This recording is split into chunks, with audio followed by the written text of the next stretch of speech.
गीता से ज्ञान मिला रामायण से राम। गीता से ज्ञान मिला रामायण से राम और गीता से ज्ञान मिला रामायण से राम।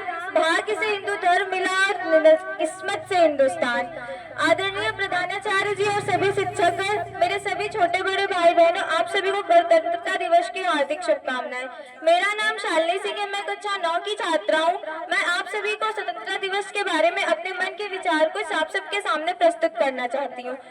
गुलामी की जंजीर से लेकर आजादी की उड़ान तक, गुलामी की जंजीर से लेकर आजादी की उड़ान तक और आज संविधान की पहचान तक, ये सफर सिर्फ 26 जनवरी का ही नहीं, हर एक भारतीय की जीत का सफर है। हर एक भारतीय की जीत का सफर है। 26 आजादी की 1947 की कहानी सिर्फ एक कहानी ही नहीं, वो तो शुरुआत थी। असली खेल तो तब शुरू हुआ जब भारत ने सोचा कि अब हम अपना कानून और अपना सिस्टम, अपना भविष्य खुद बनाएंगे। अपना भविष्य खुद बनाएंगे। ये उतना आसान नहीं था। हमें आजादी तो मिल गई थी, पर हमारे देश को डायरेक्शन देने के लिए एक ऐसे ब्लूप्रिंट की जरूरत थी जो भारत को भारत बना सके। तभी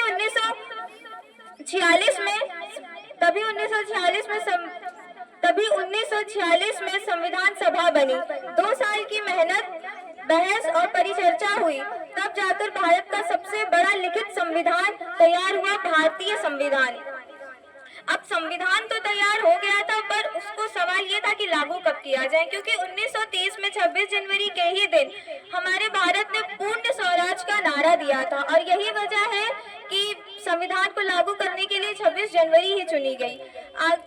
26 जनवरी ही चुनी गई। हम देश को ये बताना चाहते थे कि हमें आजादी मिली ही नहीं थी, घोषित भी की गई थी और आखिर फिर 26 जनवरी 1950 आया। ये वो दिन था जिस दिन भारत एक लोकतांत्रिक देश बना।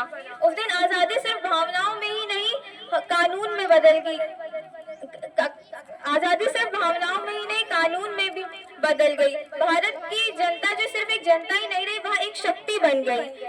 वह एक शक्ति बन गई। 26 जनवरी सिर्फ एक तारीख ही नहीं, एक रिमाइंडर है जो हमें हर बार याद दिलाता है कि हमारा संविधान ही हमारी पहचान है। फौज में भर्ती हो जाना ही देशभक्ति नहीं होता है। फौज में भर्ती हो जाना ही देशभक्ति नहीं होता। ईमानदारी से काम करना भी देशभक्ति होता है।